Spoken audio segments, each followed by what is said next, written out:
Um,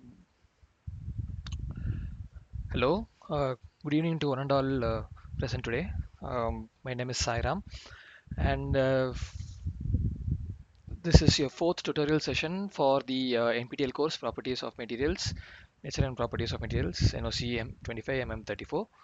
Um, and The course instructor is Professor Ashish Garg from IIT Kanpur, and my name is Sairam Ramchandran. I am a PhD student from IIT Bombay. We will be going through this week's recap. We'll start with this week's tutorial, recap of class notes, previous week tutorials, and finally, if you have any question answers and if you have any feedback, we will go through those things as well. Without any further delay, we'll actually get started. Uh, okay, we are starting with this week's.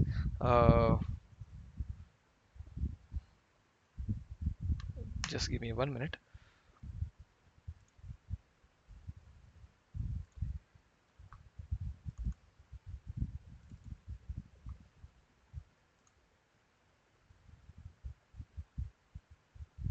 Yeah.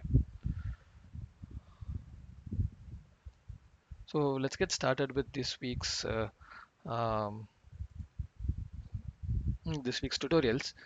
Uh, So the stiffness is resistance to dash deformation, and the answer is uh, elastic deformation.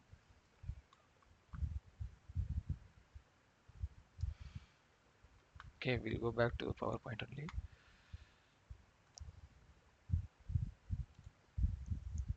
Okay, as we were seeing, uh, the stiffness is resistance to elastic deformation, as we see here. The next question: the higher the modulus, dash is the stiffness. The higher the modulus, as we have seen here, let's say we know this is our stress versus strain diagram.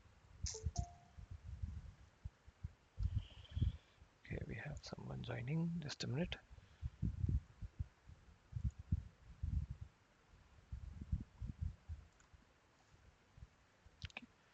We'll go back to the session.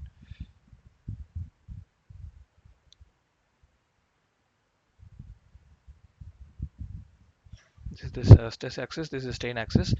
The higher the moduli, dash is the stiffness. So we know from the figure that let's take two different examples. We are just going to be looking at the um, elastic limits. Uh, so the red line is say for material one, and this green is indicating some other material two. We know that the slope of the elastic limit, the slope of the proportional limit is represents the value of stiffness. So in say this is case 1, this is case 2, we know that the slope of line 2, the slope of line 2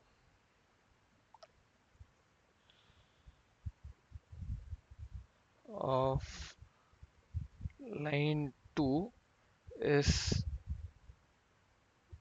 slope of line 2 is greater than the slope of line 1 of line 1. So this tells us that um, the modulus is of line 2 or of material 2, or in the case 2 is better than the case of material 1. So the answer to this question is higher. Sorry, it is higher. Okay, moving on to the next question. For a true strain, for a true strain of zero point 0.5, the corresponding engineering strain is, so here we have epsilon equals zero point 0.5. What we want to find is E. So we know the form relation between epsilon and E, which is epsilon equals ln of 1 plus E. Okay, we know epsilon here. So 0.5 equals ln of 1 plus E. Uh, for me to get 1 plus E, what should I do? I should multiply both sides by exponent by e. So this becomes uh, e power zero point 0.5 equals e power ln is basically 1, so 1 plus e. Okay, e power zero point 0.5, I know the value to be around 1.648 equals 1 plus e. Okay, so which gives me the value of e to be around 0.648, and I can very well round this off to a value of 0.65, right? So this is the value for the third question. The value of strain hardening coefficient lies in the range of, so as discussed in the class, this week's class,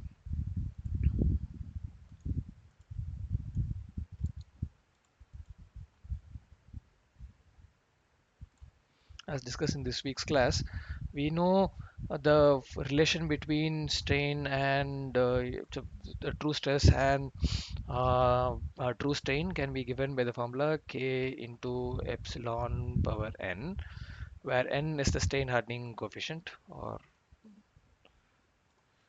n is the strain hardening coefficient. And professor also mentioned that the value of n ranges between zero point 0.1 to zero point 0.5, right? So the answer is option 2. Proof stress is corresponding to percentage of strain. We'll draw this test strain diagram once again. Uh, I apologize if my writing is not very neat this week. Last 2 weeks I had been using a tab kind of something, so to write better. Today I don't have access to the tab, so that's why I'm having to write with my mouse and other objects. So yeah, it is definitely making life a bit difficult,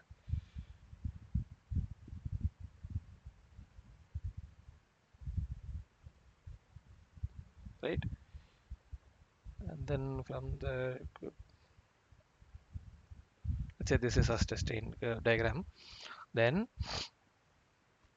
we are going to draw a parallel line. Okay, we are going to take 0.2% strain. Let's say this here 0.2% strain, and then we are going to draw a parallel line starting from here.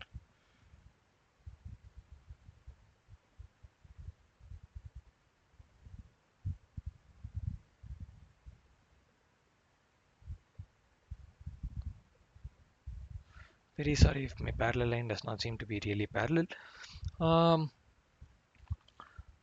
yeah, so again, now this, the 0.2% would not be such a large amount, and then even here, if it is drawn properly, it will not go into the plastic region to such a great extent. But okay, I think you understand the point. So the here the stress corresponding to this is the proof stress. Just write PS. This is the proof stress over here, and the strain corresponding strain value is 0.2%. That is the main point that we wanted to highlight. Okay, consider a billet of cross section 4 centimeter cross 4 centimeter and length 10 centimeter, which is deformed to cross sectional size of 3 cross 3. What will be the strain experienced by the sample? I think here they are referring to just let us do two things. So we know what is going to be the strain value by two definitions, which is by del L by L naught,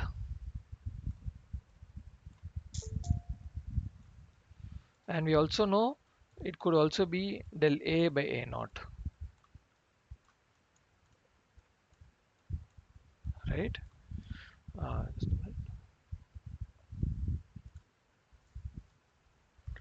Uh, we have two definitions for the strain. We have two very different formulas of getting linear strain or strain in this case. So this is below cross section. This is the initial area A naught, and this is the initial length L naught. Deform to cross section, this is the AF. Uh, Somashekar, can you please be on mute?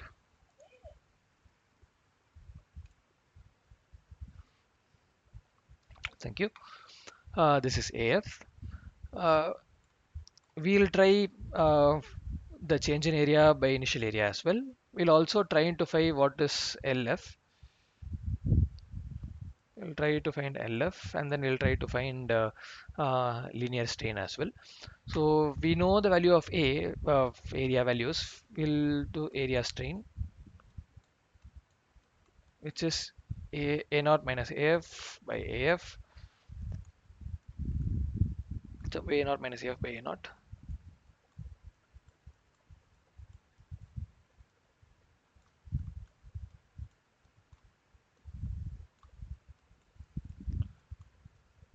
Sixteen minus 9. Sorry.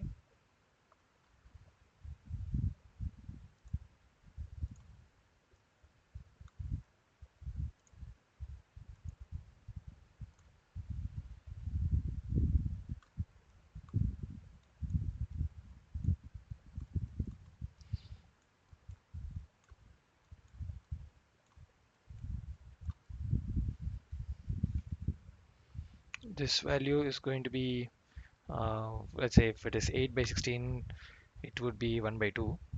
So sorry, 7 divided by 16 is going to be something around 0.44.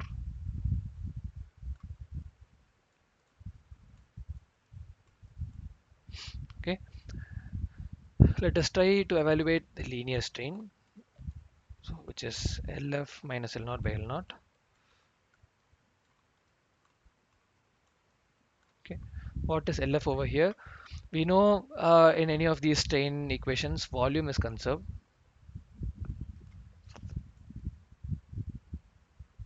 Let's say volume is constant. So L naught A naught will be LF So we know L naught, which is 10 centimeter. We'll just may stick to centimeter. That's not an issue because everything is going to be in centimeters. So anyway, all the equations will be all the units are cancelled. Uh, uh,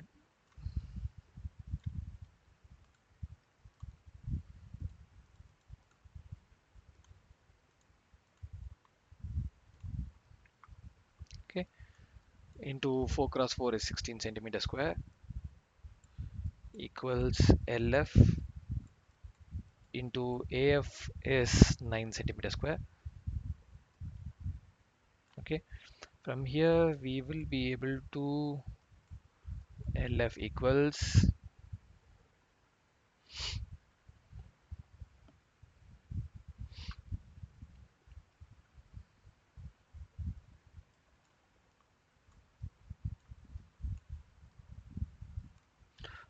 160 divided by 9 is around 17.78, I guess.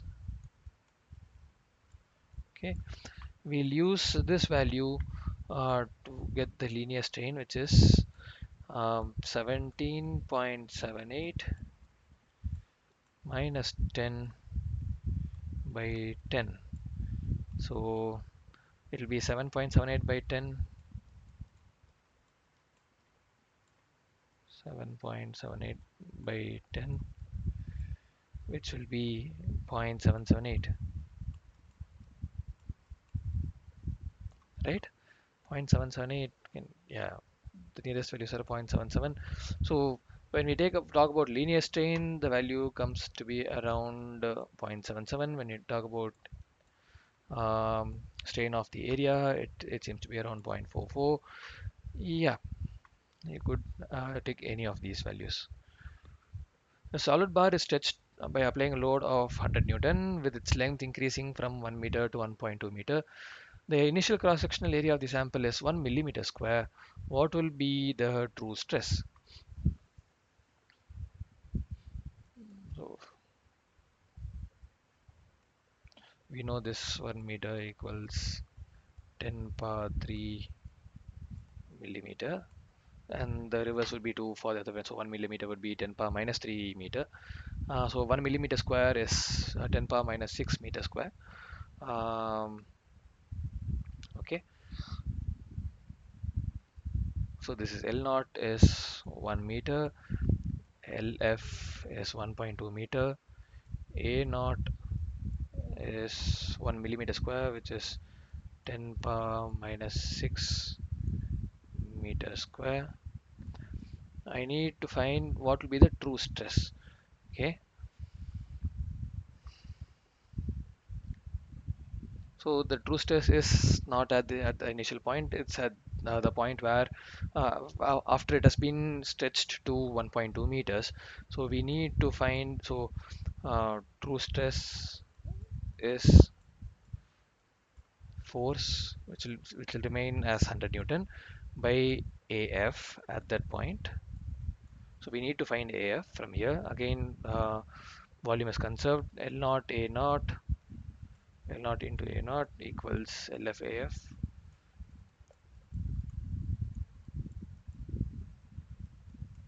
Okay, we have to find AF. Um, L naught, as we know, is 1 into AF is 10 power minus 6 equals 1.2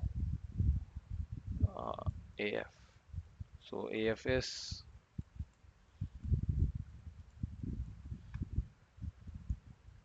uh, let's just do 1 by 1.2 into 10 power minus 6.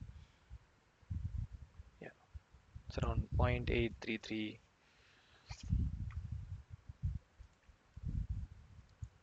8.33 into 10 power minus 7 meters square.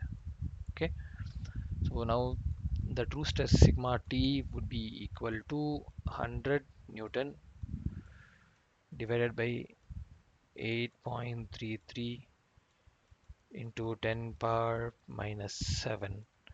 So this comes up to around um, 1.2 into 10 power 8, okay, which is the equivalent of saying 120 into 10 power 6 Pascal.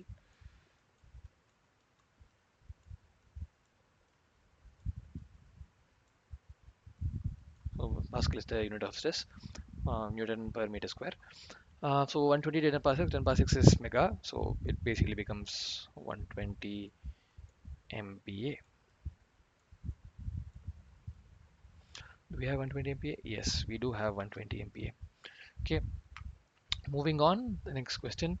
In a tension test of a bar, the neck region has a dash state of stress.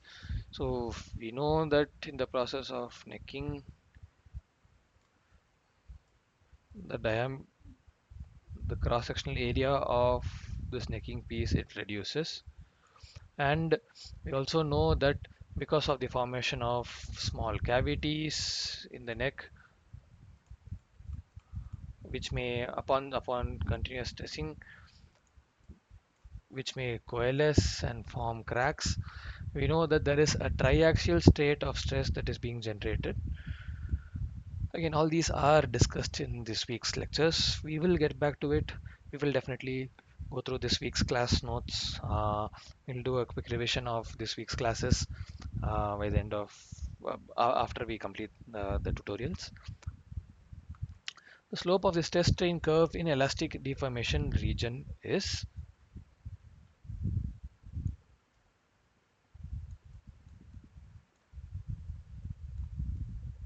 in a stress strain curve,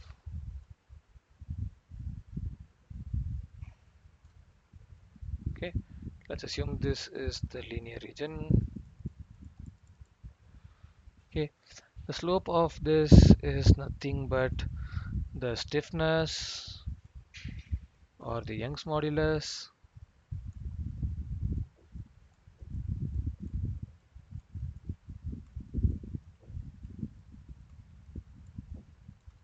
okay. Can we get bulk modulus and shear modulus in a similar strain curve? Yes, if you think about it, bulk modulus is nothing but your hydrostatic stress divided by your change in volume. So if you have a plot where you plot it between change in volume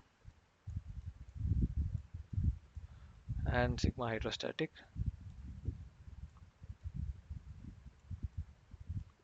then whatever is the nature of the curve, the slope of the linear region of this plot is going to be going to give you your bulk modulus.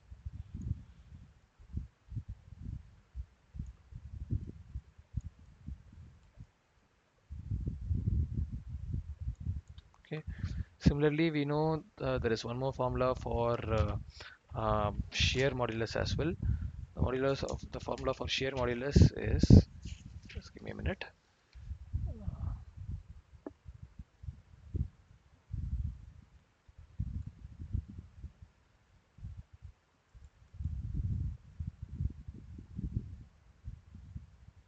Bulk modulus is represented as K. Shear modulus is represented as G. G equals shear stress tau by shear strain gamma or nu, right? So if I plot a strain plot between gamma, your shear strain and your tau, and then the slope of the linear region here is going to give me G, which is shear modulus. Okay, next question. I hope you understand. In a tensile stress strain curve, which region represents the necking region?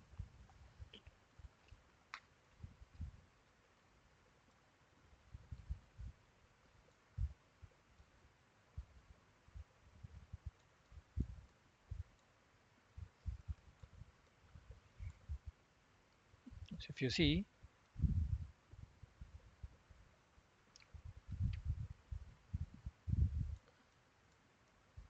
this is the point of fracture.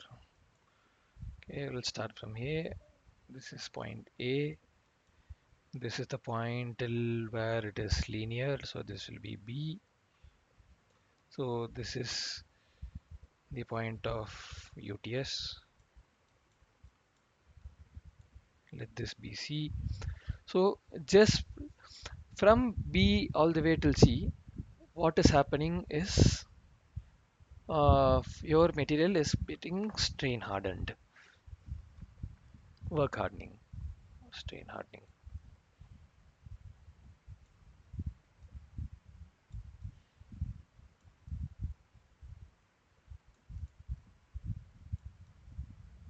Okay, work hardening.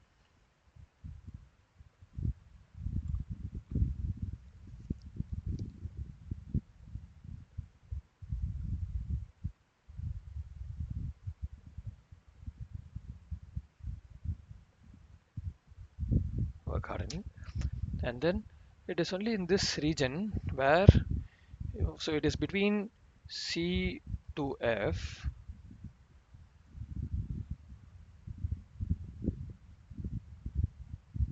where we see that um,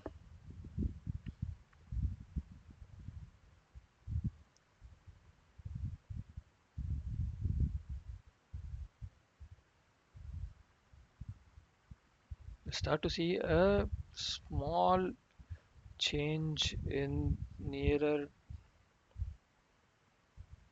in your sample. So it is only nearer to point C where we will be able to perceive these changes. So it will be somewhere near this point, and this will keep decreasing. This will become, let's say, even more pronounced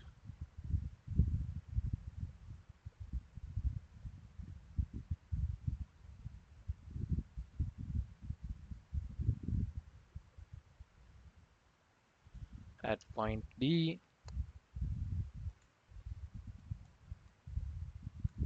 right?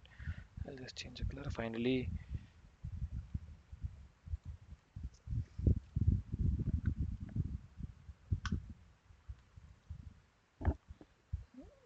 could be something of this sort,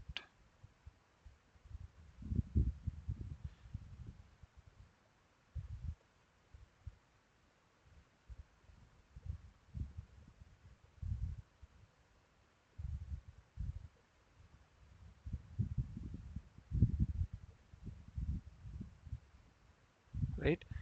It could be something of this sort, near, almost near point E. I've done this deliberately because if you can see here, this is the lowest area possible, and after this, what we have is going to be a fracture. So as we can see here, necking takes place between points C and F, so which is basically the point between the ultimate tensile strength and the fracture, right?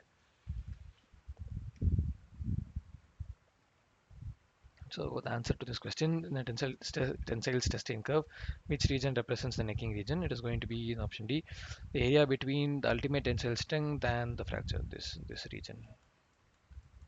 Okay, moving on to the next question.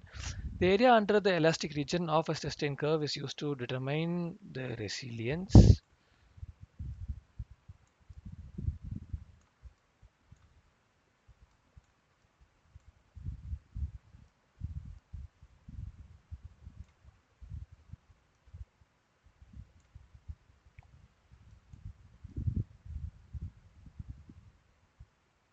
Let's say if this is the linear region, then the area under this curve, say this is element 1, element 2, this is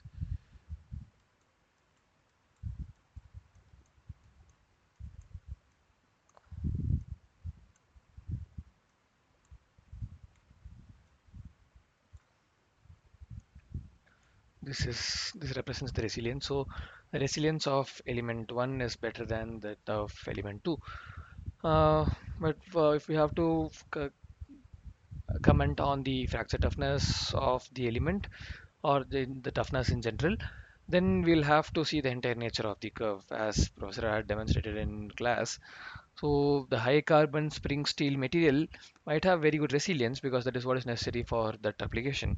However, when we see the entire nature of how it behaves in the plastic region as well, it does not have very good plastic deformation performance. So it has probably the area of a low carbon steel might might withstand or might be able to take on a lot more energy before it fractures. So only under the elastic limits, elastic region, the area under the sustained curve represents the resilience of the material. And what is the definition of resilience? We will have the definitions in the second lecture of this class this week. In comparison to corresponding engineering stress strain curve, the onset of necking in a true strain curve will be represented at a low a lower strain. So we know that every point,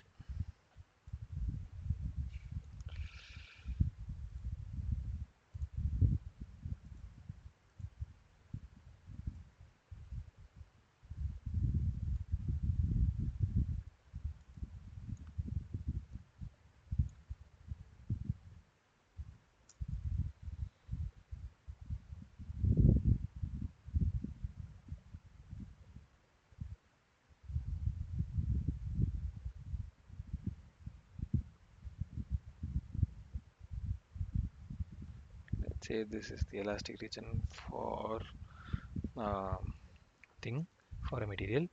Let's change the color to depict the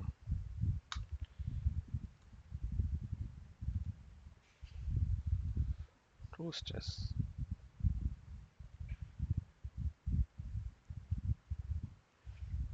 The true stress would follow a very similar approach till this point, but beyond which it is going to constantly keep increasing,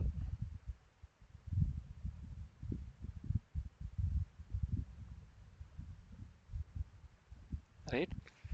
So let's say if this is the UTS, then the corresponding point for UTS will be at a slightly lower strain, will be towards the left in the true stress.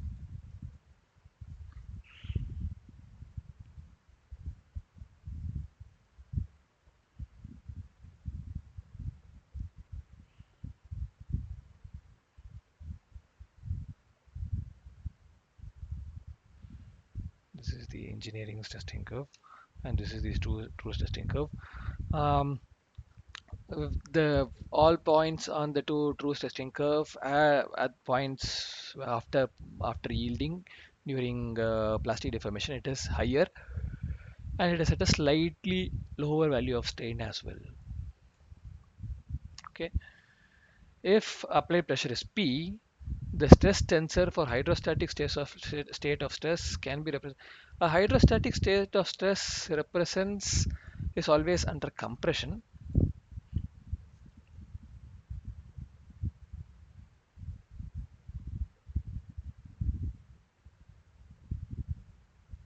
right?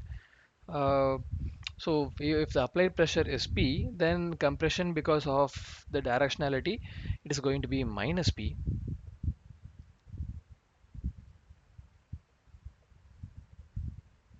Okay, and we all know that the hydrostatic state of stress is very similar to uh, tri it is just where only stress acts only along the principal axis, and we know the stress value to be a minus P, so it is going to be minus P 0 0 0 minus P 0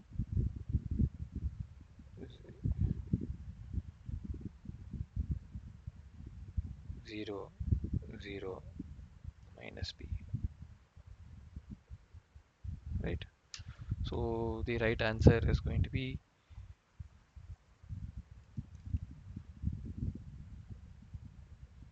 option C.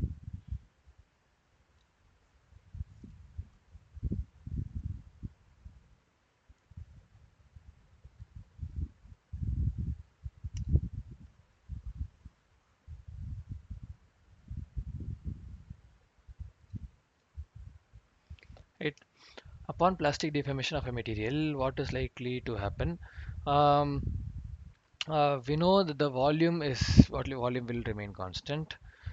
Poisson's ratio of the sample changes. There is a change in the lattice parameter of the sample. There is a change in hardness of the.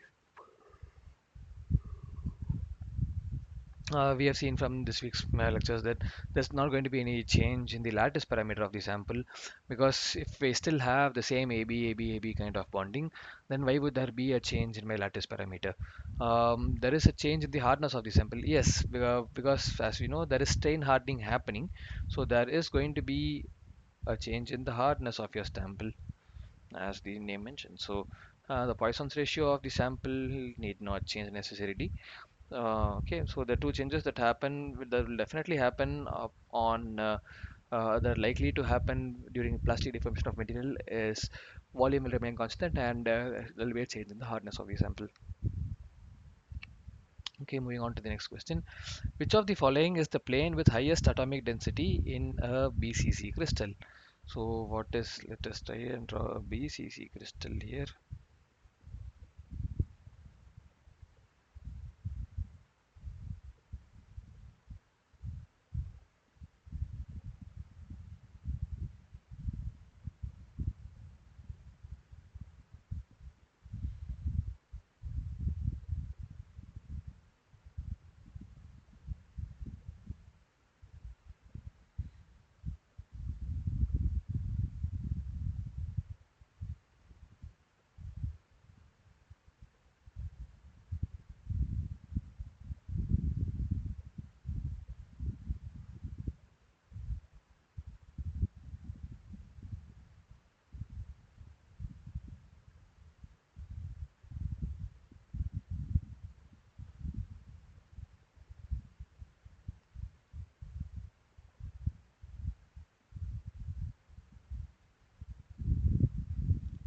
Let us please just assume that this is indeed a cube.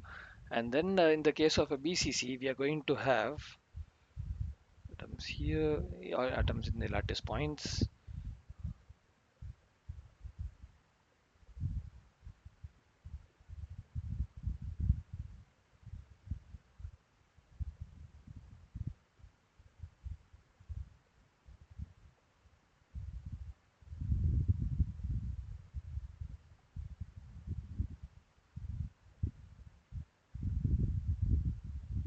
right, and in the very middle.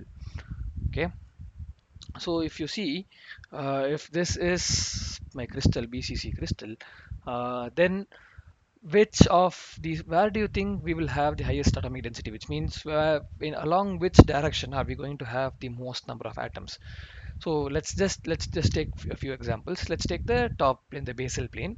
So it will be 1, 2, 3, 4. So we have, I'm not going to so let's say we know that all these edge atoms will contribute only 1/4 to atoms in this plane, but even if ignoring that, so it'll be 4 into 1 by 4, which is going to give me one atom. That is going to be the same with any phase. If I take any phase, it's going to be the same 4 into 1 by 4, giving me just one atom. What if I take planes along this direction,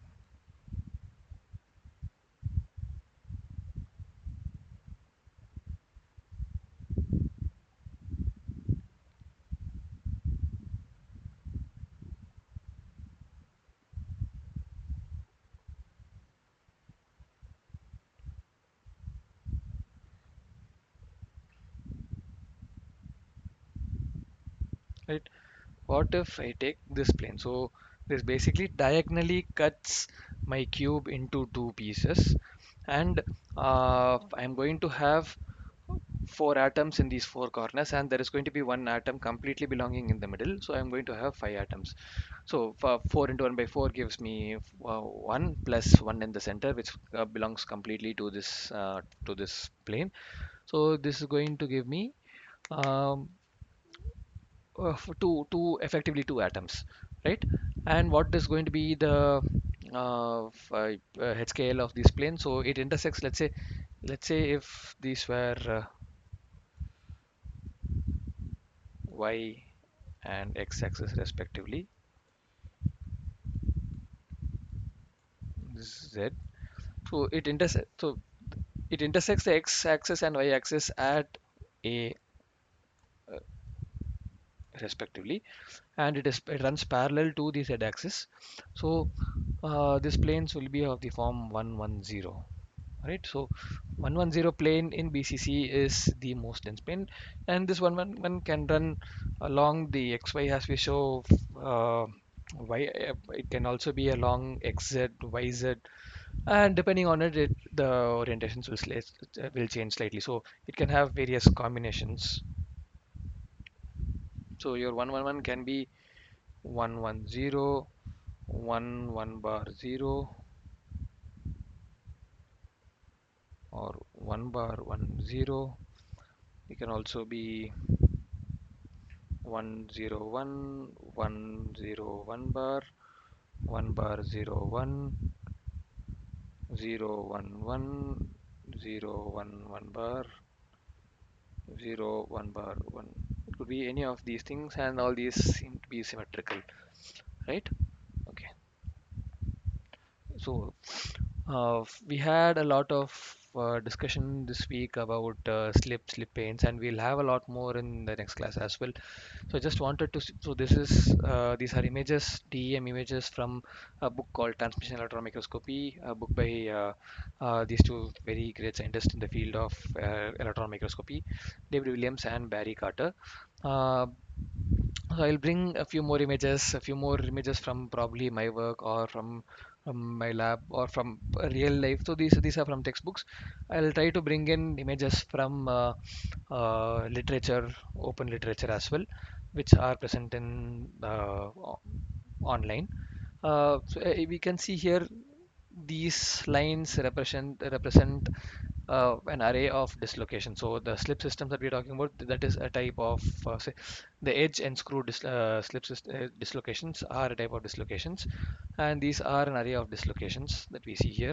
This could be dislocations, right? So here we could potentially see slip systems. Uh, so these are the twin boundaries between which, so we had a case where we were discussing about uh, can there be plastic deformation due to twinning, right?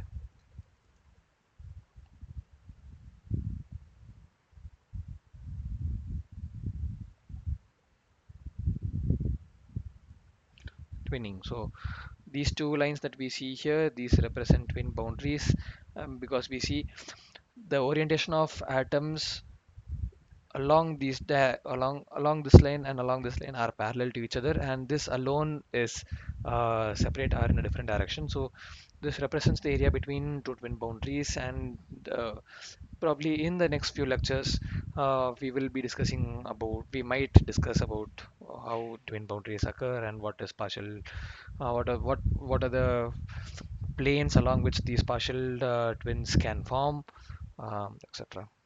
Okay, so we have come to the end of this week's tutorials. We'll do a recap of last week's tutorials, a quick recap of it. Um, well, let me just get some.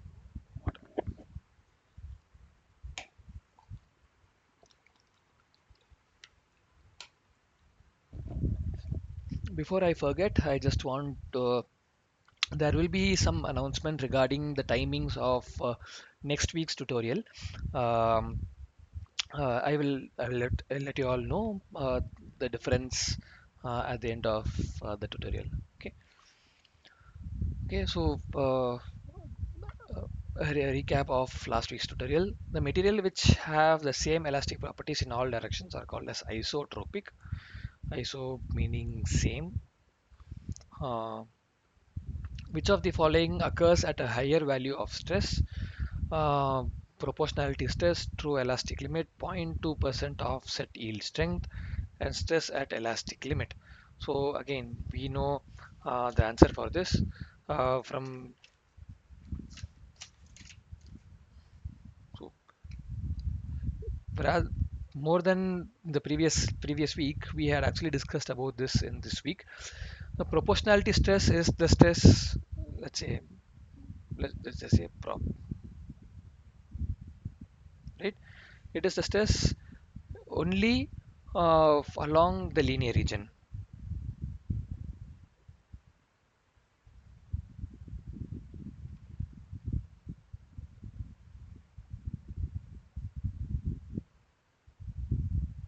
Linear region and elastic limit.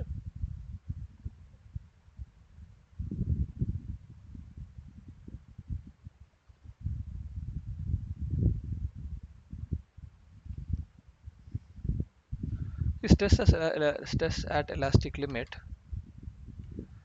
is it might define the same the maximum stress to which the uh, sample can deform elastically, but the only point here is that or the stress till which we see the first plastic deformation occurring in the material or okay.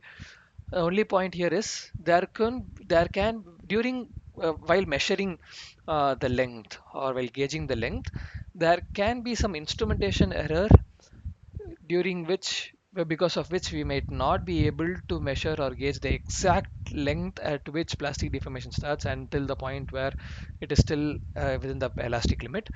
Um, so this elastic limit is generally slightly higher than the proportional distance because proportional distance is the theoretical value of maximum that can happen only in the linear region, only in the elastic limit. We might compute it after we get the stress strain curves with computational models. So till the exact point where it is linear in nature, that is going to be the proportionality limit. Um, and 0.2% offset yield stress, the proof stress is definitely going to be higher than any of these values because there is going to be 0.2% yielding, or there is going to be 0.2% of plastic deformation,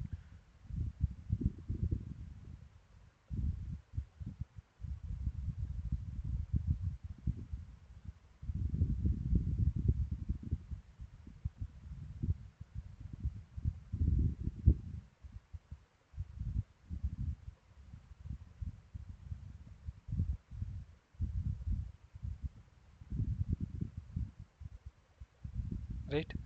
So these are higher. So if I have to, um,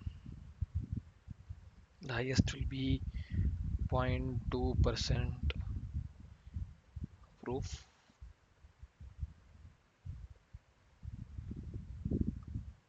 greater than elastic limit.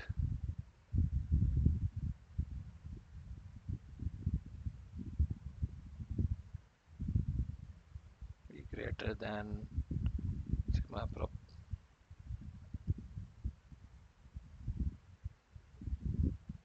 Right. Okay, so highest value of stress is at the 0.2% yielding limit. Which of the following correctly defines an anelastic behavior? We know the nature of anelastic behavior is such that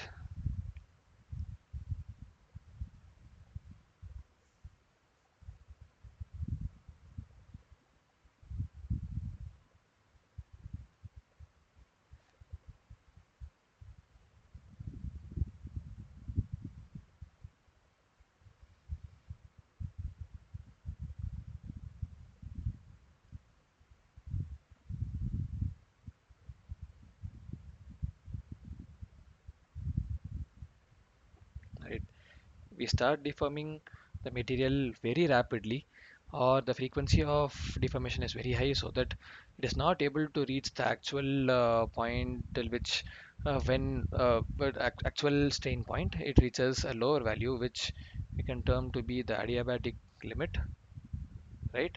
this this will be the EI or EY or whatever, maximum limit. But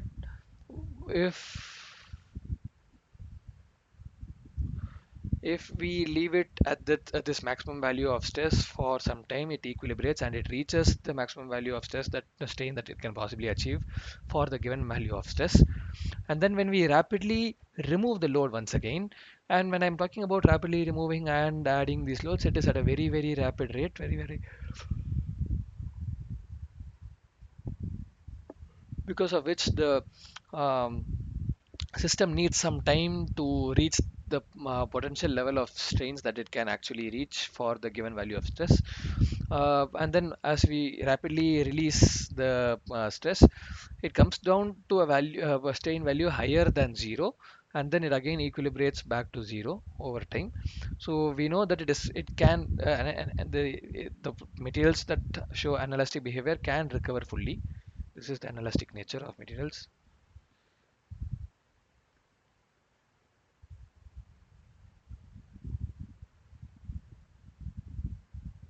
OUR basically the difference between India, US, and British English, right? Um, it does recover. It is fully recoverable.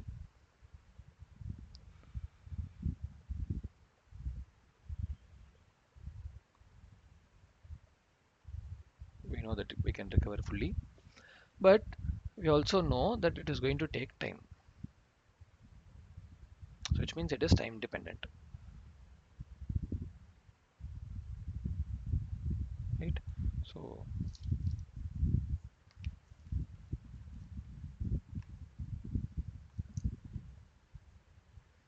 this gives the answer to two questions.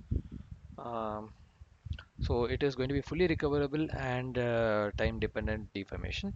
So option one is the right option. Okay. During cyclic loading, hysteresis loss occurs due to inelastic deformation when time for stress reversal is larger compared to relaxation time. Time for stress reversal is smaller compared to relaxation time. Time for stress reversal and the relaxation time are about the same, and time for stress reversal is very small. So the option actually is about the same. So I think we had discussed this in lecture 14, 13 or 14, I guess. Okay, moving on to the next question. A tensile load of 100 Newton is applied to an aluminum boron composite of 1 mm square cross-sectional area. Area is 1 mm square. We know that the load F equals 100 Newton. Uh, Volume fraction of fiber is 30%, and which will be the volume fraction of matrix is 70%. We need to know what is the Young's moduli of aluminum and Young's moduli of boron. So Young's moduli of boron at as fibers is around 400 MPa, and Young's modulus of aluminum is around, if I'm not mistaken, 70 or 80, I guess 60, right? Yeah, I'll check this exact value uh, while during the break, and then I'll get back to you. Uh, or rather, just give me a minute.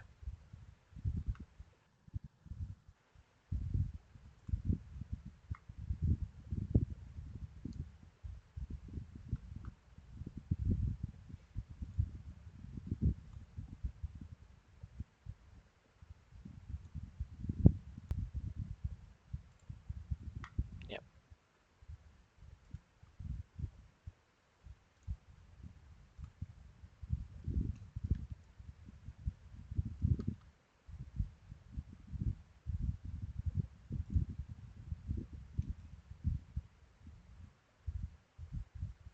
value over is 70 MPa, right? So when we have both these values, then so we know that for composites in parallel, we know it is VF. Um,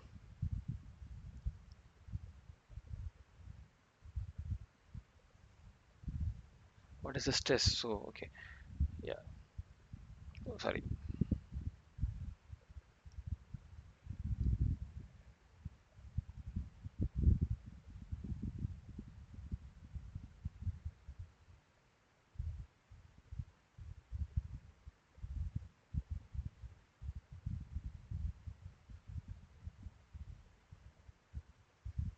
Sigma of the composite is a combination of um, both the sigmas of the fiber and the matrix. Even before that, we need to find out what is the sigma of the composite, which is going to be um, the overall load by area. Load is 100 Newton divided by 1 mm square. So it will be 100 by 1 into 10 power minus 6, which will be 100 MPa, right? This will be the value of sigma C for the entire composite. And now um,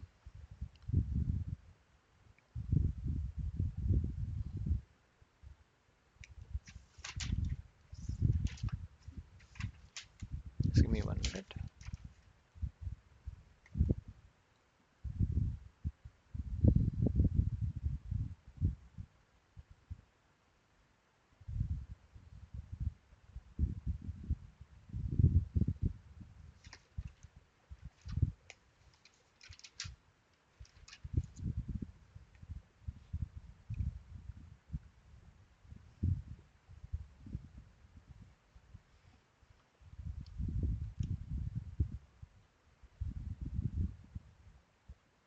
It is sigma F by Vf plus sigma M by Vm. We know sigma V and sigma M. So we know Vf and Vm. Now we got to know what is Eb and Em as well. I'm very sorry. Just give me one more.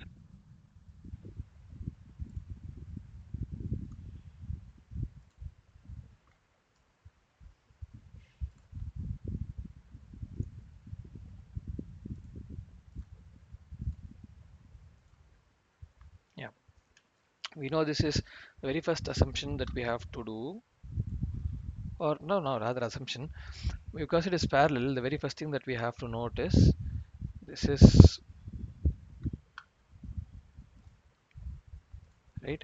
The very first thing that we have to do is make sure that we know this is under iso strain condition.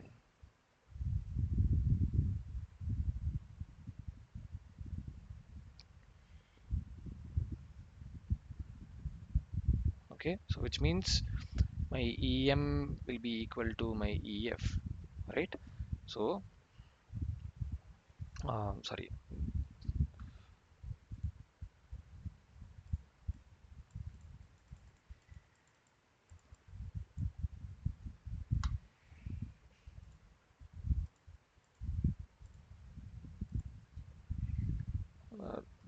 don't bother with this. It's wrong. So yeah, I have my EF. So my sigma C will be VF into sigma F plus VM into sigma M, right?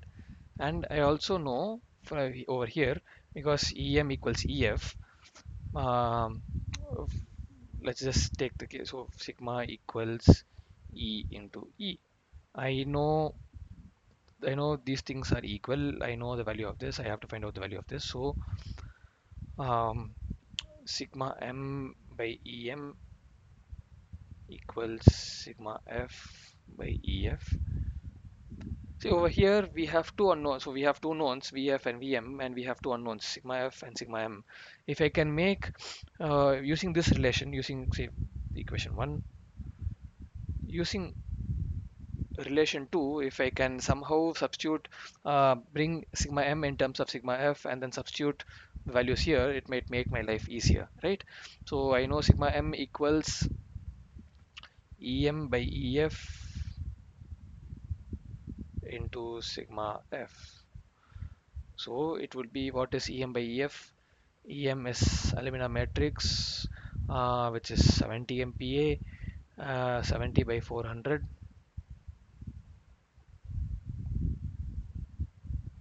into sigma F, correct?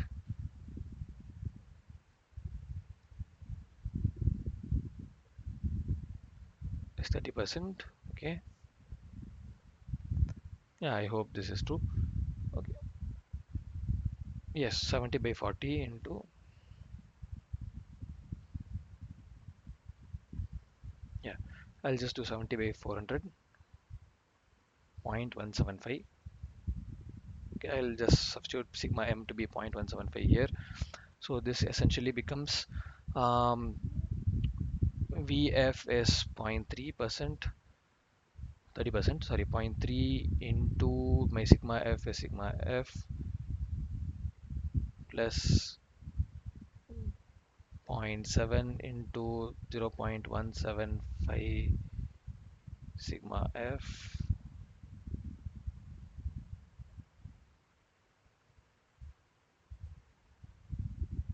which is, this is equal, this equals 100. Sigma C is 100, as we saw here, sigma 100 MPa.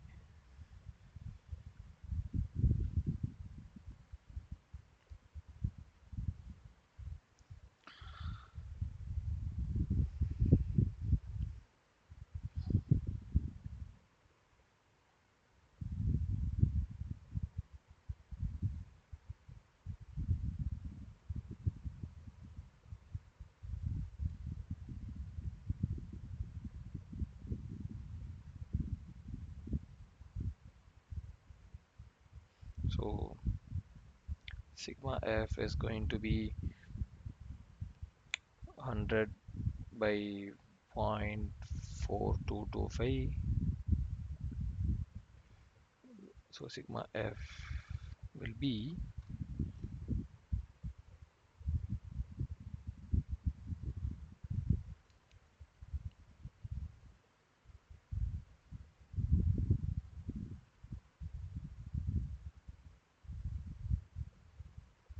we can always round this out to 240 MPa, right? Yeah.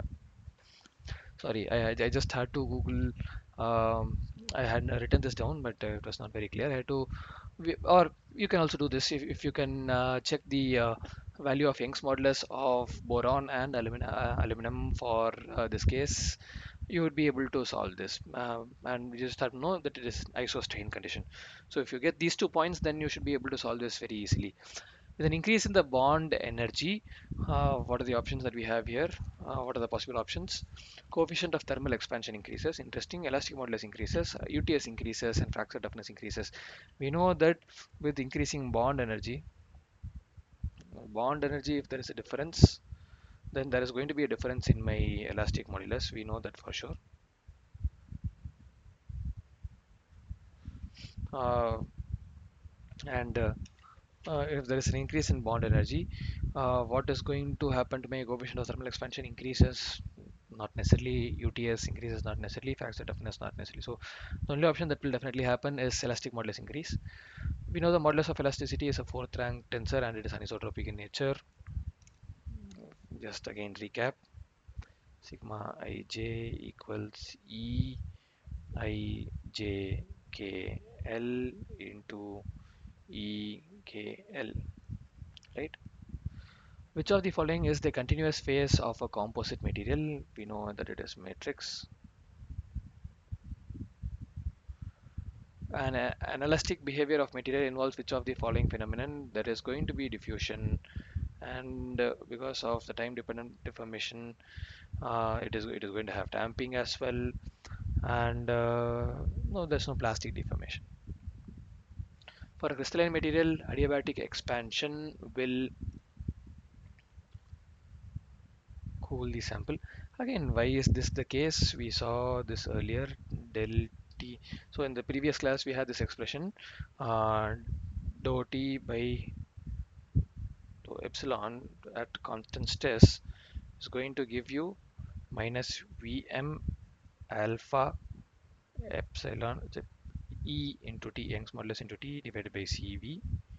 So for any given material, my molar volume is constant, E is constant because I'm not making any changes to this.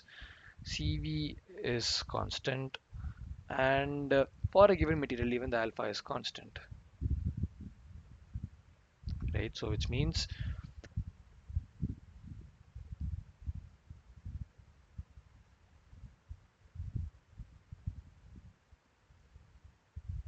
so if there is going to be an adiabatic expand, it is so there it is directly proportional to minus T. So adiabatic expansion meaning the temperature is going to right? Yeah. When there is an expansion, the strain increases. That means there is going to be, it is as is directly proportional, there's going to be an increase in the temperature, but with a negative sign. So which means with expansion,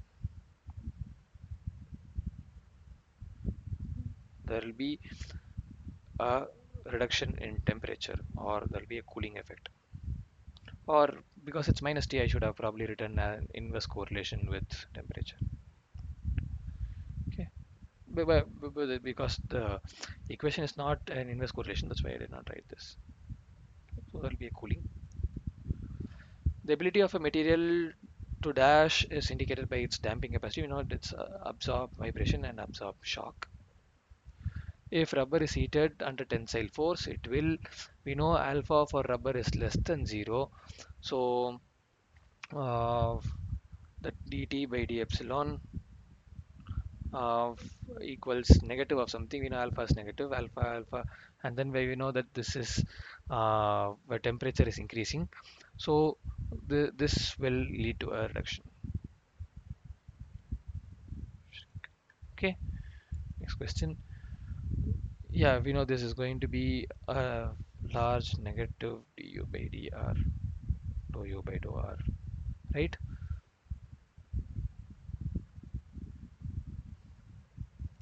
The elastic modulus of a material cannot be increased by adding second phase to the make composites. Yes, we just saw we could make an increase to the system because in the case of, say, in the case of aluminum boride fibers, aluminum was the matrix phase and it had E of aluminum was around 270.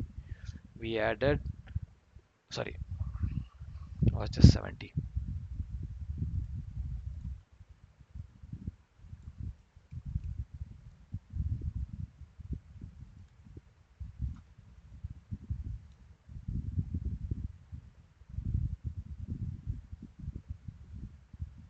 In example 4 or 5, I guess. Yeah, 5.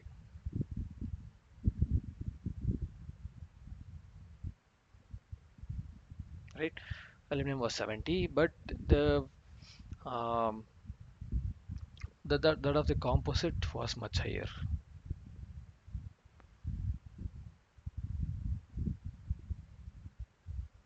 right?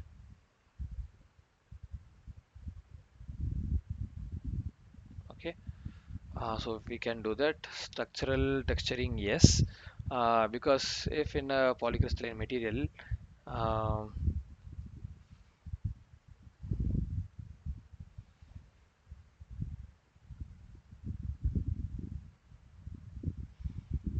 we know that the properties are anisotropic in nature. So if all these have different directions of orientation, and probably these direction of orientations are competing against each other, we also know that it is a summation game. So if various directions and opposite directions, and then you do a summation, it is going to come down to a much lower value. But if I make some process by which there is texturing or orientation of these grains along similar directions, then the UVW of all these grains tend to be similar, and we have to make sure that we do the orientation along that particular direction in which it seems to E seems to have the highest value, because again E is anisotropic. E can be different along 111, 110, 001. So we have to make sure that we do this orientation along the axis that gives us the highest value of E as well. So if we are able to do such texturing, we could get an increase in the elastic values of the system as well. And as you know, alloying, let's say if we have an AB system, we can have three different possible atomic bonding here. We can have the AA bonds, we can have the BB bonds, and we can have the AB bonds too. So rather than just having AA bonds, we have BB bonds and we have AB bonds. All these three combined have probably, in some cases, AA bonds are very strong. In some cases, AB bonds could also be very strong. AB bonds are typically tend to be very strong because they tend to form because they are much more stabler, so which means they have better bond strength. And in such cases, when we have a combination of all these bonds, they do produce much higher elastic moduli too. So the only answer with heat treatment, because there is no change in the composition, there's no change in the bond energy or anything of the sort. So there's not going to be any change to the elastic modulus uh, of a given composite of a given material when we subject it to heat treatment. Okay, moving to the final question, question 15. During an elastic deformation, relaxation time increases as temperature decreases and activation energy increases, because during an elastic deformation it follows Arrhenius plot, you know, tau naught E power Q by KT, right? So as Q increases and T decreases, yes, so tau increases when Q increases and temperature decreases. So these are two possible cases because by which we will have a decrease, so will have an increase in the value of tau. Okay, so it is almost 8:35, 8:30. Sorry. Um, we can take for I guess I started the class uh, 10 minutes. So I think we'll have 45, 50 more minutes to go. I'll just take a 5-minute break, and then we can start with a revision of this week's notes.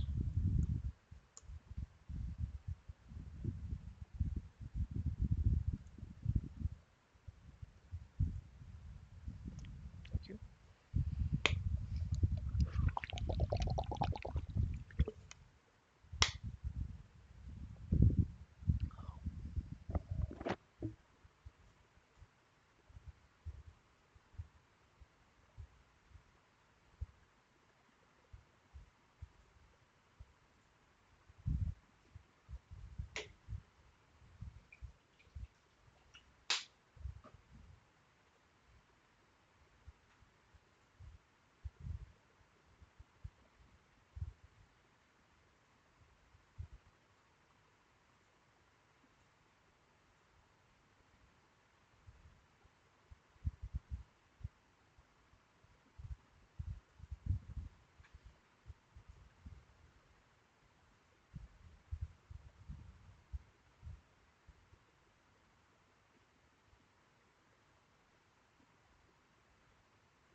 Let us continue with this week's lecture recap.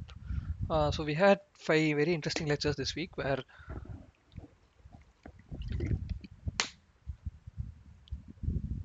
we had five very interesting lectures this week where we spoke about um, before that last week we spoke about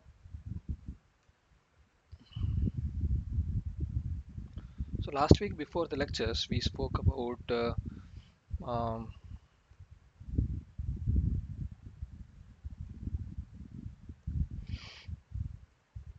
we discussed about inelastic behavior in detail.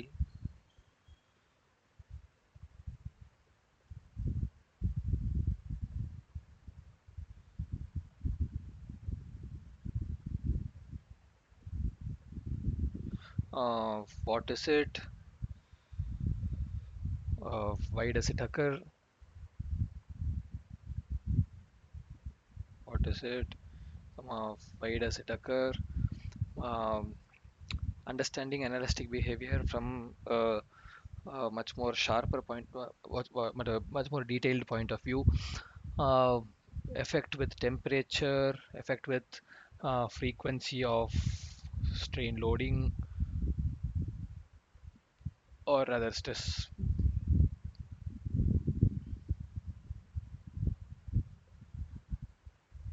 strain loading, right? So when we had discussed about all these factors. Um,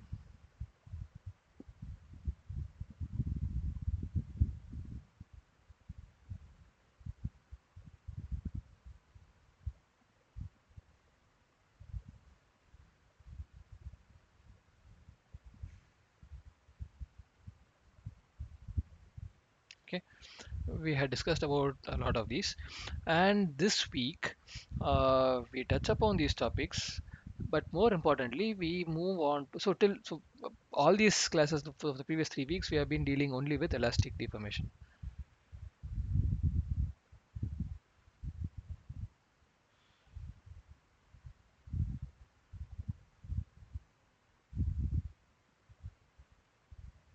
right?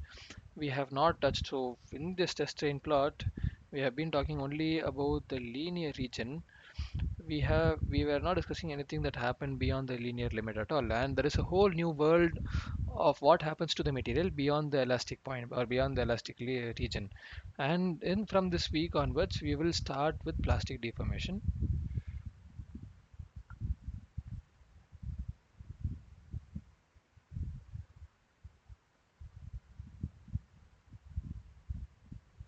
In the tutorial sessions we had a small review of what is an elastic behavior or how does it happen.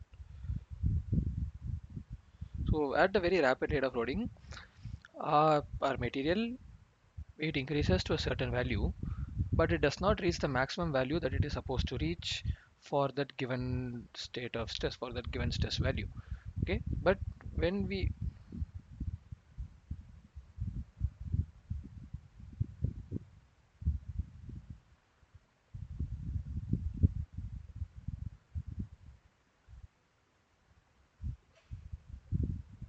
so this is the,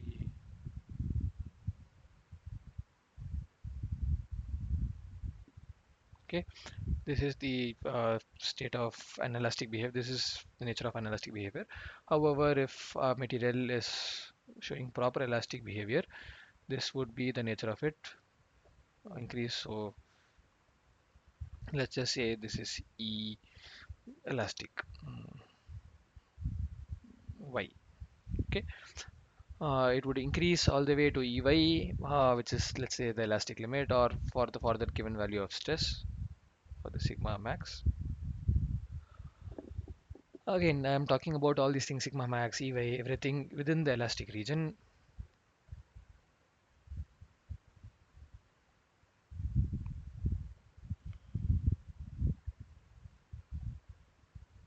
right? All these things are within the elastic region. So now, what happens?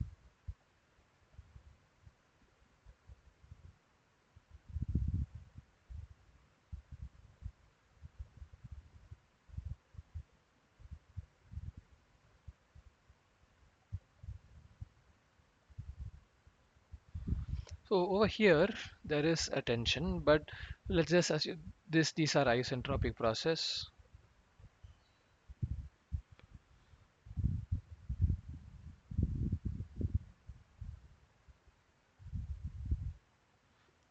which means that there is no heat getting released to the system or the surroundings. All whatever heat is generated is uh, used for deformation of material or elastic deformation of material, and then it is recovered back when the stress is removed, etc. So in such cases, such scenarios, um, when we rapidly apply stress to the system, when we rapidly increase the stress value to the maximum limit, it is unable to reach the strain limit that it can possibly can, and it reaches some intermediate value, let's just say E, and then upon with time it reaches with time when it is held at that maximum stress value sigma max, it reaches the maximum value of sigma y. But right now again, once it reaches sigma y, I am immediately removing the maximum the stress applied to the material. I'm relieving it of all the stress. What happens is that it comes down to some other value, and now again from here, when I give time, it comes back to zero. So elastic behavior is still a completely recoverable behavior, just like elastic materials, but just that it needs additional time for it to reach the maximum value of elastic strain and come back to zero value of strain.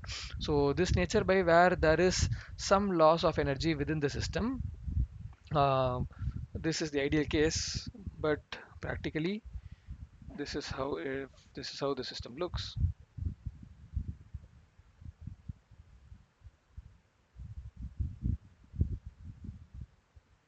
right?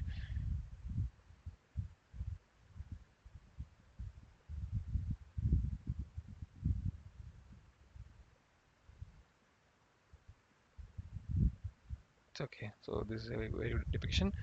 Uh, so the increase, we have the intermediate stages of B, C, everything within here only. Let's assume that this is zero.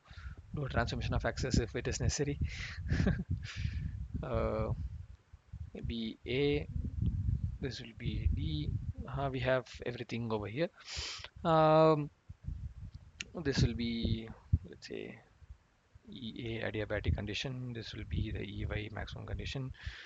Every this the entire system follows. So the energy under this curve gives us the energy lost during the process of elastic transformation or elastic behavior. So this is an energy that is being lost or is being spent by the system. Okay. Um, we saw how will this vary with the frequency of loading. We know that when the frequency of loading is very low, then we give the system adequate time for it to reach the maximum value of strain and then come back to its original strain. uh, at slightly higher loading rates, it is not able to reach it. It shows some behavior or something of this sort, and then there comes a particular frequency of strain where the area under the curve becomes maximum, or the energy lost is maximum for a particular frequency, for a given frequency nu, or frequency of loading, right? This becomes maximum, the energy lost is energy loss is maximum.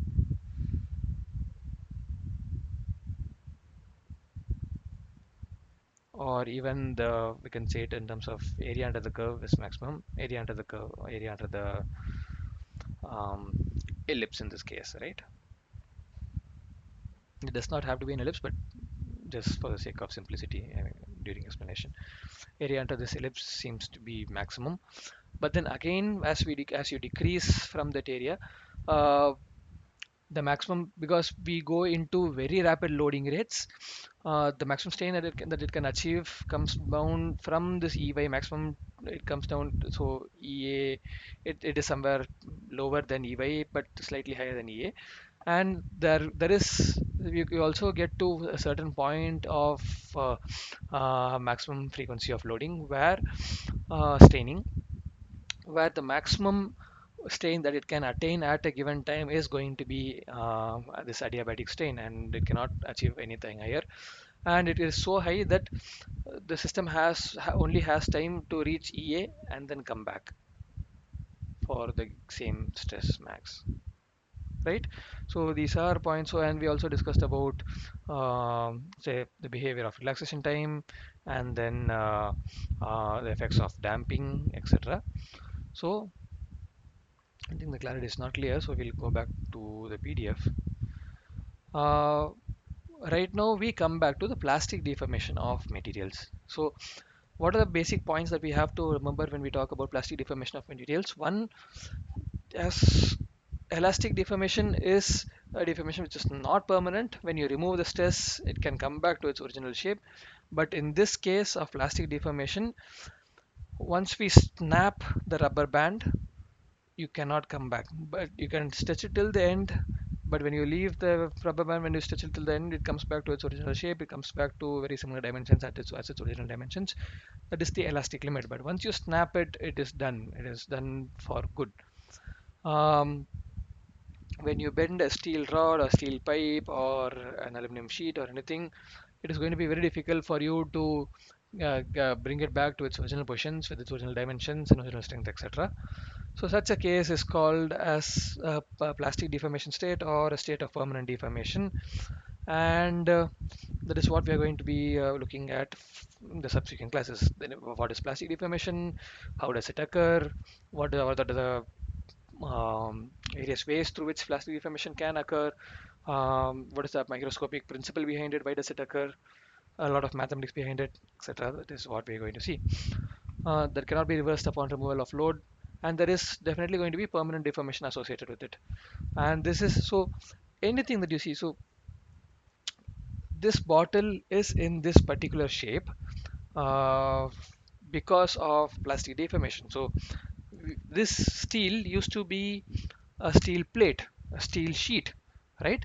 And then it was twisted to form this cylinder, to form this base plate. It was pressed to form this particular rounded shape. All these things were we are able to get these various shapes because of because of the plastic deformation that we give to the sheets by during metalworking. Every single cutlery that you possibly use, your spoons, our forks, our plates, all these things are possible because of plastic deformation of materials, right? The most common test that people do perform while trying to uh, the most common test that people do perform while trying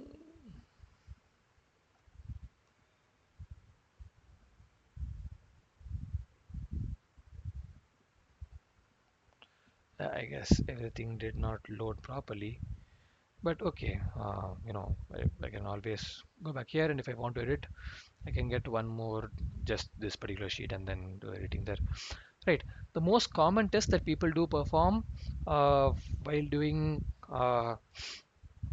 if you want to study about this is that is called as tensile test.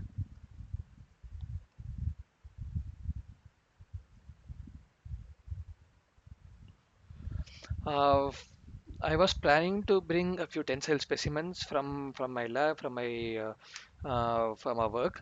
I don't I have given it for tensile testing, so I was not able to retrieve them. Possibly next week, I will be able to bring a few tensile specimen samples, some which are intact, some which are broken, and then just show you how your tensile specimen look. Basically, it is a dog bone shape kind of structure,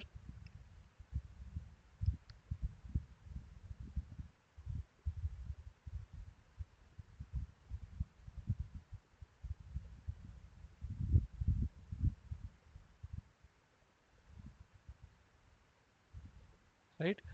Um, the 2 points given here is where uh, the tensile test instrument, or which might also be called the UTM universal testing machine.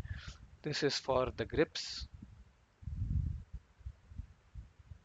So depending on the nature of your material, and so these can be in various dimensions as well. You can have a full length, a big scale tensile sample, or you can have something which is very small, which can be called as micro tensile samples.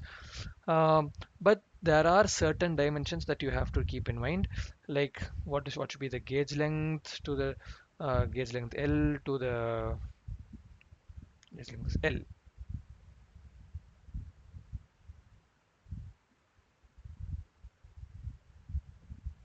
right?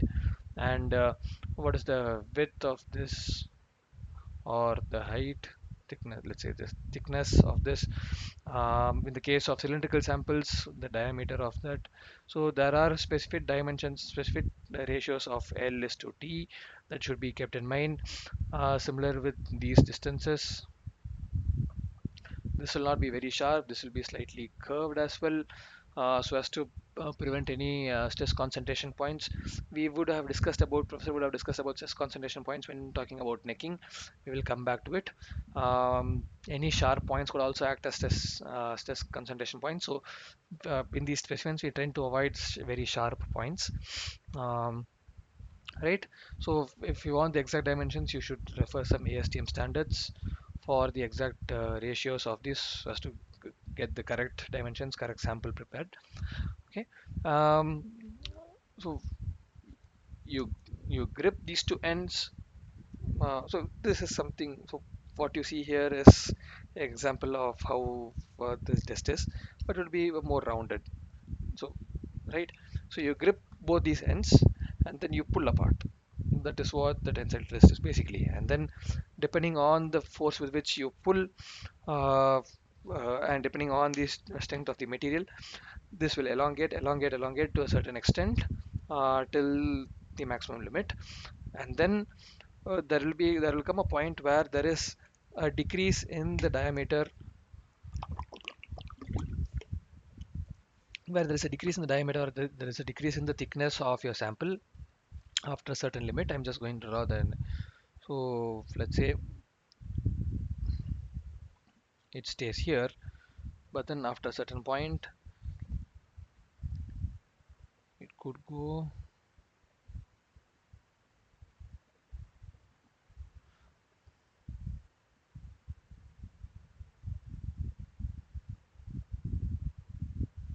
I've drawn a very large neck initially. So this from a fully equal sample, it will come down to a necking, and then finally the neck breaks here at a 45-degree angle to the loading. Let's say this is right. This is how you pull it. So and then it breaks at a particular angle. So in the next week, where we talk about something called as critically resolved shear stresses, that is where we will know, or we will find out the exact direction or orientation of this crack, right? And then finally we have the failure. Amazing. Okay, what do we get from this test? We get something called as the engineering stress strain curve when we do this test. So we load this. This instrument is also generally equipped with something called as the tensometer, or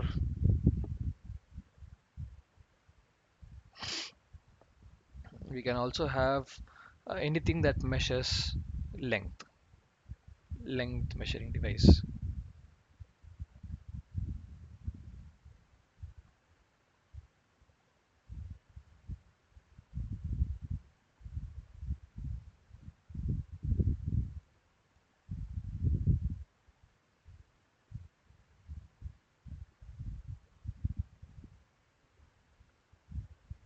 Any length measuring device. It can be a strain gauge, a tensometer, uh, or anything for that matter. If your sample is large enough, you can even probably just stand with uh, a scale, and you might still be able to measure whatever changes are happening to the dimensions. But all these instruments are currently automated, so that you will have uh, the value of stress and the value of change in length, or the length, at every single instance, but during the case of loading. So you will have so many data points, some thousands of data points, and then when you plot it, you will have something of this nature, which something of something of this nature, which is called the engineering stress strain diagram. And so till now we have been dealing from in this region. So till now, till this lecture, till this week, we have been dealing only this region, which is the linear of uh, elastic limit or elastic region, and this is the first time that we are going to look at what is going to happen beyond it after yielding occurs or after 0.2% yielding occurs, right? So this is the plastic region from here all the way till failure. So your failure stress can be higher or lower than your yield point or yield stress, um, depending on the nature of the sample, etc. So that is not a problem. Uh, and the maximum value of stress that you possibly record in your engineering sustain curve is called as the UTS, which is called as the ultimate tensile strength. So at this stress, you have the maximum load and divided by the original area. But when we talk about two strain, two stress, there's going to be a slightly different nature, and we'll understand that because the formula of two strain is slightly different, which is it is P. So for your engineering strain, your formula is load by original area, whereas in the case of uh, your true strain and true stress, it is going to be load divided by the instantaneous area. So what is going to be, so when you have necking or when you have some deformation happening over here, the volume is conserved because volume cannot change. Um, and when that is the case, then when volume is conserved, when there is an elongation along one direction, there has to be a decrease in length along the other directions, right? So even in the previous week, when we spoke about Poisson's contraction in the case of iron carbide steel, so that is something that will happen even here. Uh, yeah. So what other quantities do we get from this? The area within the elastic region is called resilience. The area under the plastic region, the entire region from start to failure is measured by something called as the toughness of the material. The area, the total area under the curve is the toughness of the material. It defines toughness is nothing but how much energy can this material absorb before failure. As simple as that. Can it absorb? So till the elastic limit, it absorbs energy, but then once we release the stress, it will send out the energy again. It will desorb or it will give out the energy again. However, during plastic deformation, there is a region where something called as work hardening happens. The strength of your material also keeps increasing with plastic deformation. So from region, say from this region to this region, again, this will be discussed in subsequent lectures. From this region to this region is called the region of work hardening, and depending on the nature of loading, etc., the strength of your sample increases, beyond which the necking happens, and then uh, the diameter of the neck or the dimensions of the cross section of the neck keeps reducing to a maximum extent, after which there's going to be failure of your sample. The slope of the elastic region is given by Young's modulus or the stiffness of the sample, and the overall strain that the element can undergo, or the ability of a material to undergo strain to the maximum extent till the point of necking, can also be a measure of its ductility. Ductility is accompanied by change in dimensions or the possibility of change in dimensions, right? So again, we have four components here: stiffness, resistance to elastic deformation given by the slope of the elastic region or the proportional limit. Just it can be quantified by, or if stiffness, if E or the Young's modulus is high, we can say that the stiffness is very high. Strength is going to be something called as going to be the resistance to plastic deformation, which is going to be given by sigma y. Um, the maximum yield stress till which beyond which the yielding up occurs or something. Toughness is going to be the resistance of this material to fracture. The entire area under the curve, or the energy absorbed by the material before fracture, the overall, the complete energy absorbed by the material before fracture is called as the toughness of the material. And finally, the ability of the material to deform plastically, undergo reduction in dimensions, is the ability of it to have the ductility, and this is represented by the strain at fracture. So these are various values, these are various quantities uh, which are some of these are material properties. Let's say Young's modulus is a material property. The UTS or sigma yield stress, these are material properties specific to some materials, which can change with heat treatment, which cannot change with heat treatment, which can change with alloying, composite making, structural anisotropy, or structural texturing. All these factors, all these properties can or cannot change, right?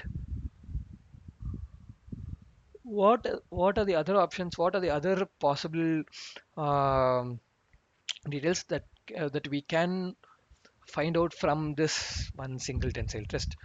So what happens here after the elastic point, which is depicted as point one here, or the yield point? Um, so till any point here, if I uh, elastically deform my sample till here, I'll have a strain E1, but when I release it, it comes back to zero. And then when I strain it again, I can strain it all the way till one or anywhere in this line in this linear region. But once I release it, it comes back to zero. So I don't need any additional stress for me to strain it again. So if this is the limit, I can release it back. I can strain it again all the way to this sigma max. And this is going to, I can do this hundreds of times and I don't need any additional stress to deform my material. However, for once, I have moved from sigma 1 to sigma 2, right? This I have worked into the plastic deformation zone. I release the stress. Let's say I have released the stress. It has come back down to some point of deformation. Uh, and now I try to increase the stress again.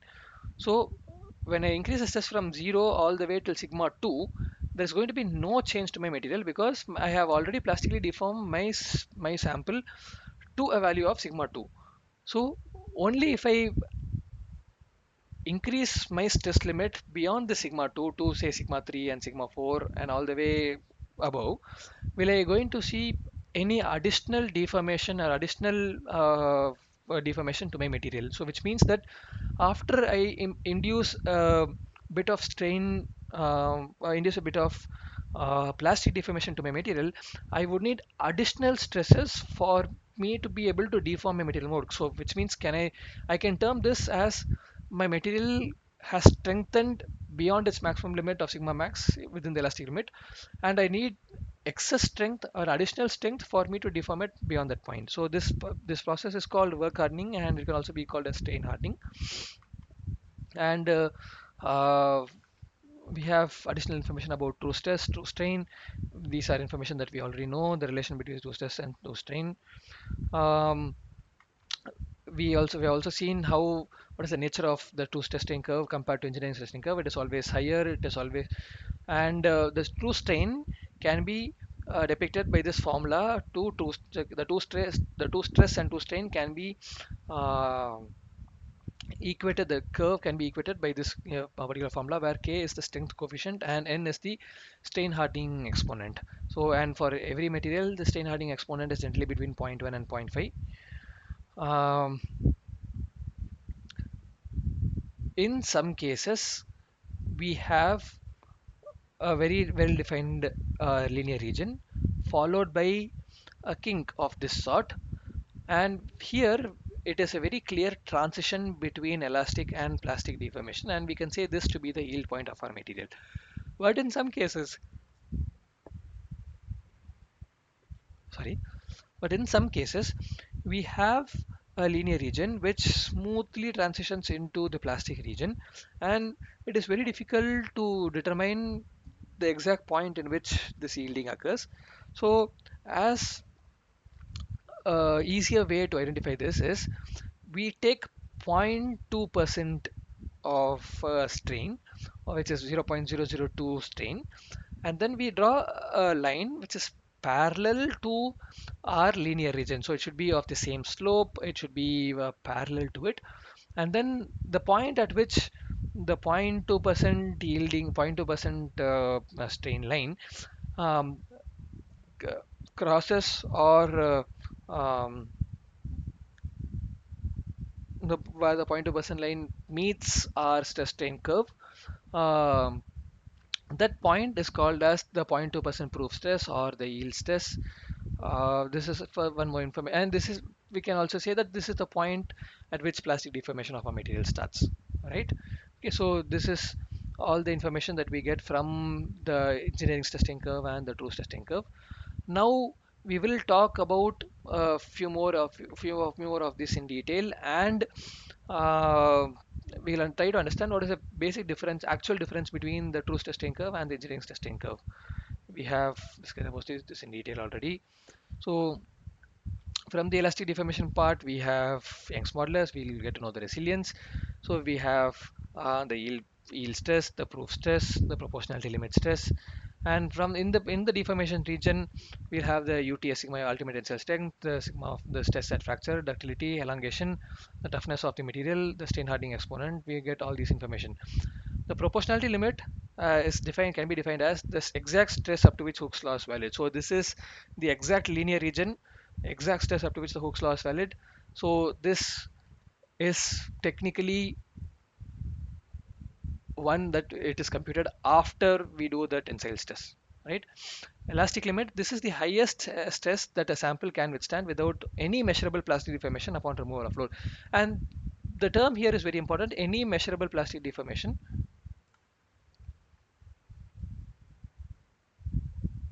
because the limit of any measurable plastic deformation depends on the accuracy and resolution power of our instrument that we use to measure as well.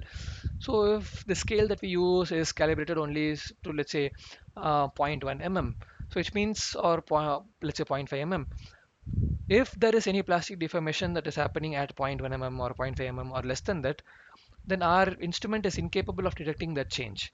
So we could have the instrument, my sample could undergo a plastic deformation or plastic staining to a maximum extent of up to 0.1 mm or 0.5 mm, and then uh, which my system cannot detect at all.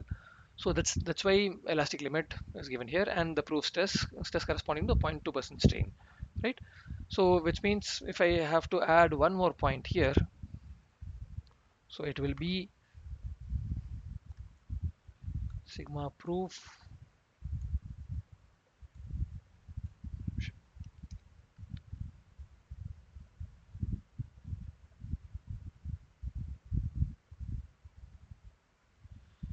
is greater than sigma elastic limit,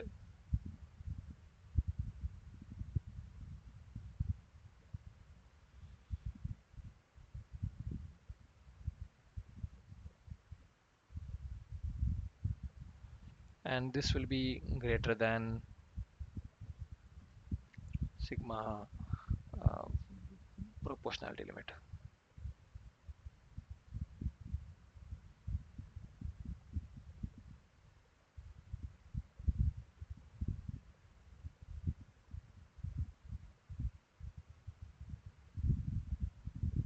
right?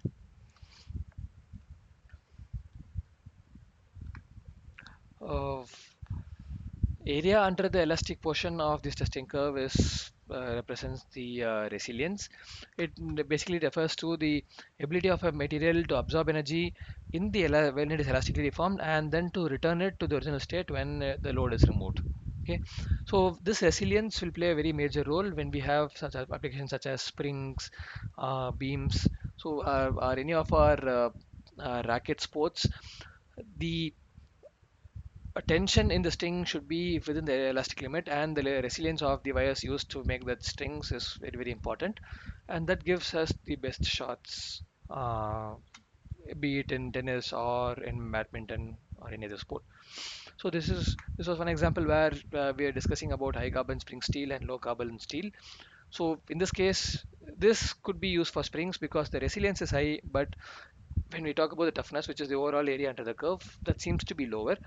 But in the case of low carbon steel, we need this can be used for structures which will be load bearing materials, which means it should be able to withstand as much energy as possible till before it fractures. Um, so low carbon steels, even though it seems to have relatively lower resilience, which means it is incapable of, which may not be the best application to be used in spring steels or springs, beams, etc. But it should be very good for usage in structural applications. Like if I want to make iron steel beams for to be used in my buildings, constructions, or my load bearing structures. So probably my low carbon steel might be a better fit for such applications. Ductility refers to the limit to which I can strain my material, and the strain at fracture is going to tell me about my ductility limit. It can also come from reduction in area of my sample, because as you see here, if the black lines represent the initial dimensions of the sample. Upon loading, upon applying an external force, an external load, it is going to reduce its thickness, increase its length, but the volume will remain constant, will remain unchanged during this deformation, and there is a subsequent reduction in the area as well. Only then the volume will remain constant. As we can see here, what is the main difference between the engineering stress and true stress? The true stress strain curves will always be greater than the engineering stress strain curves at beyond the proportionality limit or beyond the elastic region. And the main reason for this is the formula for sigma t. One of the main reasons for this is your sigma t equals load by instantaneous area. So what is the area at any given instant, that is going to be computed by my sigma t, whereas my sigma ENGG equals A divided by A naught. Sorry, this is not A.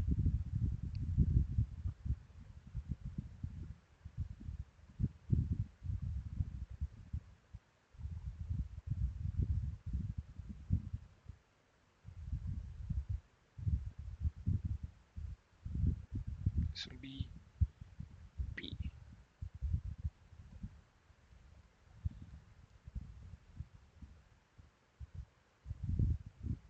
Right? P by A naught, P by A. So this is instantaneous area which keeps changing, and as we know, when necking takes place or when anything else takes place, this tends to be higher.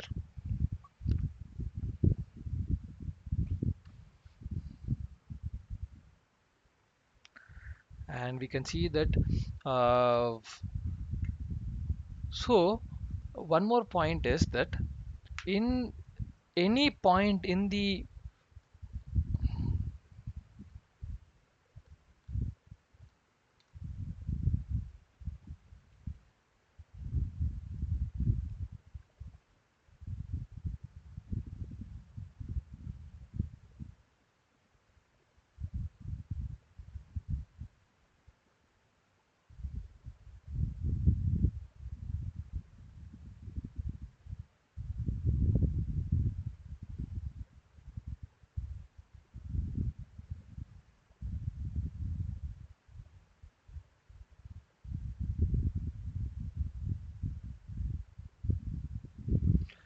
in every single point in my engineering testing curve, if I try to plot the corresponding point on my true testing curve, it is going to be higher.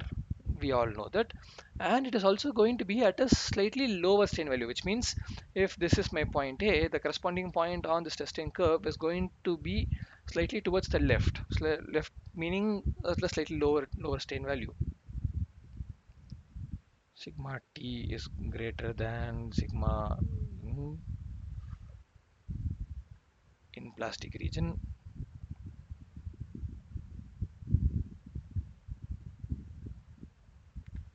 and say epsilon t is less than E as well. These are the two factors, two very important points that we should remember.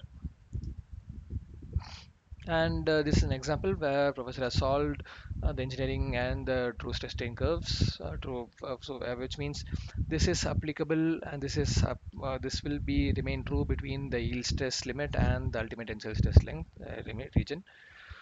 Okay, in the subsequent class, this is lecture 3, uh, we see about necking. So we see that when we keep increasing beyond the yielding onset, the load keeps increasing, strain hardening takes place, work hardening takes place, and all these things occur till the maximum point, which is UTS, where necking takes place. So this is just before UTS is where where there's the onset of necking, and from UTS all the way till my fracture, your neck deepens, or the cross section area of the neck keeps reducing, and then finally the failure takes place, and then the cross section area breaks apart. So this is the nature of the tensile stress. We can split this into multiple regions, and we'll try to understand why necking takes place, and also in the UTS, why do we observe a reduction in the load, reduction in the stress values beyond the point of UTS. However, in the UTS, that is not the in the true stress strain curve. That is not the case. We see a constantly increasing value of stress. Again, that has to do with the formula of true strain, which is load by area at that given point. Um, Here, load also decreases along with the stress. That is one major reason, because in the true stress strain curve, it is load by initial area. So we are still talking about the initial area given over here. So when that is not changing, it is only the load that changes, because the cross section area across which the uh, forces acting is reduced, the load changes, load is reduced. Um, but why is there a change in the load at necking? Because at this point, there is a competition between two forces that is acting upon the material. One is increase in the load when material deforms, which is from the yielding onset all the way to luteus. There is something called a strain hardening or work hardening that is happening on my material, and there is an increase in the load when the material deforms. So I need to constantly apply more and more and more load till the point where my material length is increased, my cross section area decreases.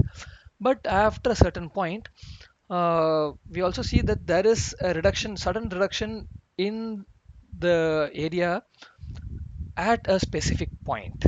And this happens during necking after the UTS. So because the A0 is constant, there needs to be a reduction in the load after UTS, and because of which we see a reduction in the case of of my testing curve, engineering testing curve.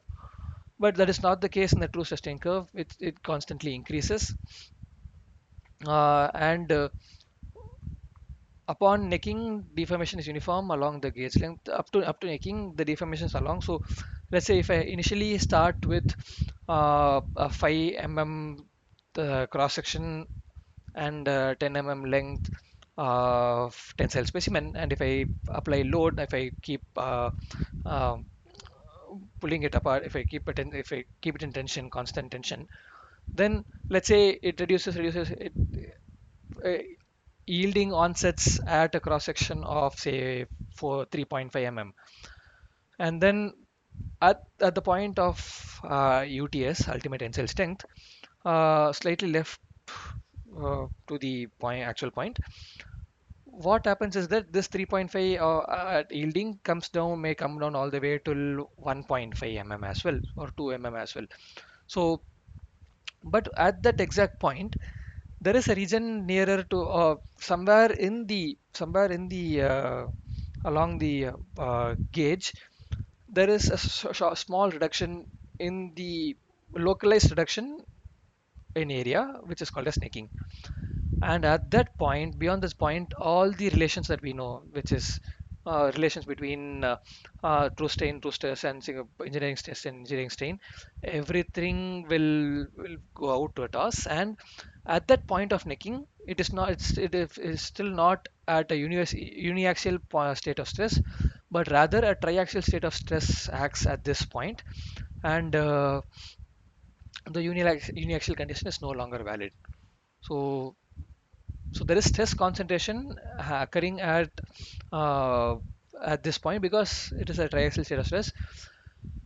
The stress concentration is very high at this particular point. So at such high values of stresses, what start happening is that uh, when we keep pulling, let's say if I keep pulling my own fabric over here, um, yeah, I have this example of uh, towel here. So we might have observed when you take a towel, when you pull it, so we know that there are some tiny holes in the towel, right? But when I keep pulling it, there is going to be a certain extent where we are able to clearly visualize that the tiny pores between two thread counts become slightly bigger across certain dimensions, right? We are able to see that much more in a much more clearer fashion. So if I when I do this, I'm able to see some pores much more clearly, right? And we have something very similar happening over here where small cavities are formed within the necking zone. And when we constantly keep applying load, uh, these cavities tends to grow, they coalesce with each other, and then they form such cracks or such large holes, and then finally, at the fracture point, at the fracture stress, it finally breaks and it fractures, right? So we do have a lot of real life examples if we think about it to see a lot of these phenomena. And so it is only in the plastic region from say a point of offset, a point of yielding to the ultimate tensile strength where this condition of sigma t equals k epsilon n, this holds true. Beyond the UTS, this does not hold true. We have cavity formation, we have fracturing taking place at this maximum limit. Okay. Uh, we go to subsequent conditions where um, we talk in detail about what are uniaxial states of stress, tension, compression, or biaxial state of stress, triaxial state of stress, what are hydrostatic stresses, what is plane strain condition, plane stress condition. Uh, so this is the case where principal stresses along one direction is zero. Uh, so sorry, stresses, any kind of stresses, be it stress or shear stress, anything along one given principal direction is zero. So uh, next class I will definitely try to bring in and show a tensile specimen for fracture. Yeah, uh, yeah, I will try to show some microscopic images of fractured surfaces as well. Um, Let me try. So what happens microscopically is what we will. So this is where we go into the atomistic nature or microscopic nature, where we introduce the concept of slip systems, slip lanes, slip directions, where what happens when one slip system slides against another because of shear stresses that are formed. Uh, the other type of by which we can deform is through twinning, but this is very less common. We saw a few images of um, where is it? Yeah, so this is one such twin boundary that we see here. Again, it might seem very large over here, but we have to. It might seem very large in this image, but we have to be aware of what is the length given here. This length represents 5 nanometers in my sample. So this could be no longer than say 25 or 30 nanometer in length. So it is an extremely small length, and these are images from transmission electron microscopy, which we were able to obtain to transmission electron microscopy. These are very small lengths. This could be around 25 to 30 nanometer in length. We'll come back to the formation. Uh, So before we understand about slip systems, which probably we'll talk about in the subsequent week, we need to understand slip occurs along slip planes and slip directions, and most probably only along densely packed planes and densely packed directions. We went into what are the densely packed planes and directions for BCC, for FCC. How do we determine this? We brought into concepts called as planar distribution of atoms, planar density, and then we also got in some a different quantity called as linear density of atoms. So there was one particular homework which I will demonstrate right now. So what is the linear density of FCC along 100 plane? So I will do that problem alone. So what is the 100 plane in my so it is any plane. So 100 is going to be something parallel to x-axis. So I'll have 1, 2, 3, 4, 100 plane, right? Or 100 direction. Oh yeah, sorry, linear density along 100 direction. Okay, so this is my plane, 100 plane, and my 100 direction is along x-axis. Okay, so if you see here, there is the face center atom is not coming into this picture at all. So I have two atoms along this line, and it is shared half half. So I have one effective atom along the 100 direction. So my linear density, as we know from the formula, is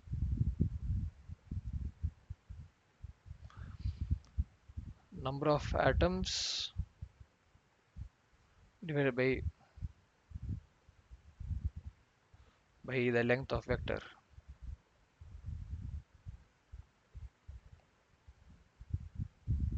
right? So